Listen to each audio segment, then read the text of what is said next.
안녕하십니까. 법률사무소 효산입니다.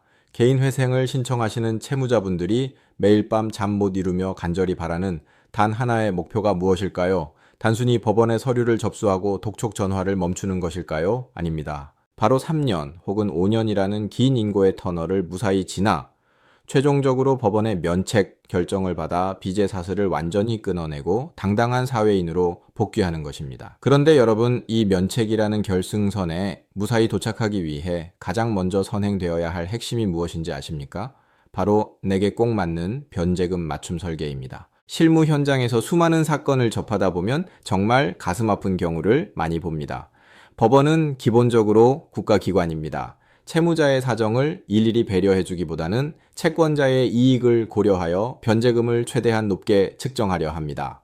보정 명령을 통해 이 돈도 재산에 넣어라, 이 지출은 사치다, 생계비에서 빼라 라며 여러분의 목을 조여옵니다. 당장 채권자의 압류와 경매가 무서워 법원이 일방적으로 높게 책정한 그 변제금을 덜컥 받아들인다면 어떻게 될까요? 처음 몇 달은 빚 독촉이 없으니 살 것 같겠지만 곧 현실적인 생활고에 직면하게 됩니다. 밥 먹고 차비하고 공과금 내고 나면 변제금 낼 돈이 없어서 결국 미납하게 되고 면책의 문턱에서 절차가 폐지되는 비극을 맞이하게 됩니다. 결국 법원이 제시하는 높은 변제안을 낮춰서 내 실생활에 숨통이 트일 수 있도록 내게 꼭 맞는 변제금을 전략적으로 설계하는 것이 성공적인 회생의 시작이자 끝입니다. 중도 포기가 아닌 면책까지 완주를 하려면 나에게 꼭 맞는 설계가 필수입니다. 오늘은 법률사무소 효산이 여러분의 무사한 면책 완수를 위해 법원의 압박 속에서도 내 권리를 지켜낼 수 있는 변제금 맞춤 설계 전략 3가지를 아주 상세하고 풍부하게 공개하겠습니다.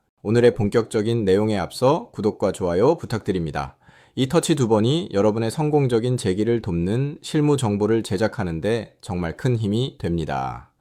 첫 번째 전략, 추가 생계비의 항목을 현미경처럼 분석하여 생활의 숨통을 확보하는 설계입니다. 개인회생 변제금은 월 소득에서 생계비를 뺀 금액으로 결정됩니다. 법원의 생계비는 중위소득의 60%라는 기계적인 기준을 제시합니다. 하지만 2026년 현재 물가를 생각해 보십시오. 이 금액은 말 그대로 겨우숨만 쉬고 살라는 소리입니다. 법원이 정해준 대로만 살다가는 면책까지 가는 3, 5년 동안 경제적 질식 상태에 빠져 결국 중도 포기하게 됩니다.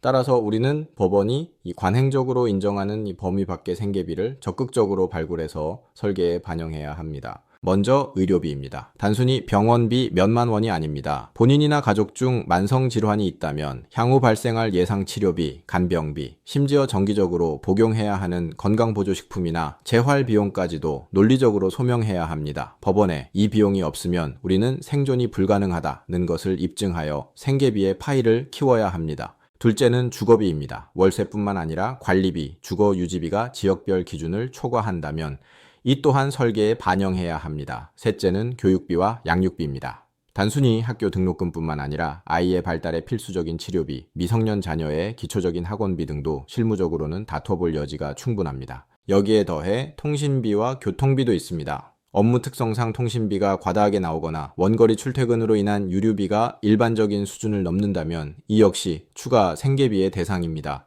마지막으로 효도비나 경조사비입니다. 고령의 부모님을 실제로 모시고 있다면 실질적인 용돈 지원 내역을 통해 생계비 보전을 요청해야 합니다. 이렇게 꼼꼼하게 항목을 늘려야만 실제 생활에서 숨통이 트입니다. 두 번째 전략, 청산가치를 현미경처럼 분석하여 변제금 하한선을 내리는 설계입니다. 개인회생의 대원칙 중 하나인 청산가치 보장 원칙은 네가 가진 재산보다는 많이 갚아라는 것입니다. 법원은 여러분의 재산을 하나라도 더 찾아내서 청산가치를 높이려 합니다.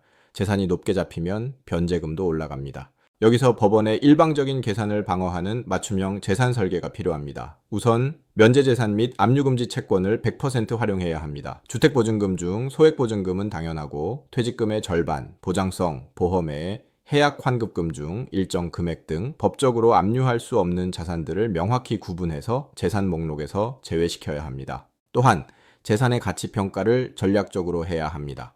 중고차는 단순 시세가 아니라 사고, 이력, 주행거리, 수리 필요 부위를 증빙해 가치를 최저로 낮춰야 합니다. 가전제품이나 가구 같은 살림살이는 사실상 청산가치에서 제외되는 것이 원칙임에도 법원이 포괄적으로 잡으려 한다면 이를 적극 방어해야 합니다. 특히 영업용 자산입니다. 생계를 유지하는 데 필수적인 도구나 기계류는 청산가치 산정 시 제외하거나 감액받을 수 있도록 설계해야 합니다. 내 재산의 몸값을 정교하게 방어할수록 여러분이 내야 할 변제금의 문턱은 낮아집니다. 세 번째 전략, 채무 성격에 대한 정밀한 소명으로 변제율의 균형을 맞추는 설계입니다.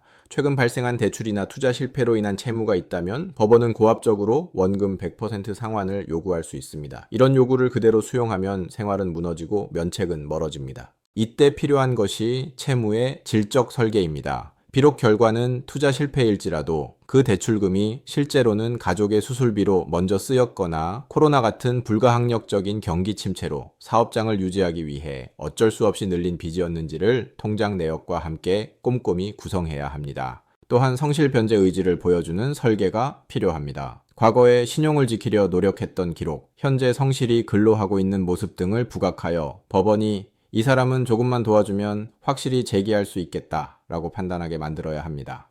법원의 재량으로 변제율을 최적화해야만 비로소 여러분에게 꼭 맞는 끝까지 완주 가능한 변제금이 완성됩니다. 결론을 말씀드립니다. 여러분의 최종 목적지는 회생 신청이 아니라 면책 완수입니다. 그리고 그 면책은 법원이 시키는 대로 해서는 절대 도달할 수 없습니다. 나의 소득과 재산 상황을 냉정하게 분석하고 법원이 높게 측정한 변제금에 맞서 나에게 꼭 맞는 숨통이 트이는 변제금을 설계해야 합니다. 너무 높아서 중간에 포기하게 만들지도 않고 법원이 기각하지도 않을 정도의 최적의 균형점을 찾아내는 것, 그것이 법률사무소 효산이 여러분과 함께하는 핵심 목표입니다. 잘못된 설계는 중도 포기를 부르지만 내게 꼭 맞춘 정밀한 설계는 면책이라는 승리를 가져옵니다. 지금 나의 상황에서 면책까지 무사히 갈 수 있는 진짜 변제금이 얼마인지 궁금하시다면 언제든 효산의 문을 두드려 주십시오. 힘찬 새로운 시작을 진심으로 응원하며 오늘 영상이 도움이 되셨다면 구독과 좋아요 부탁드립니다. 지금까지 법률사무소 효산이었습니다. 감사합니다.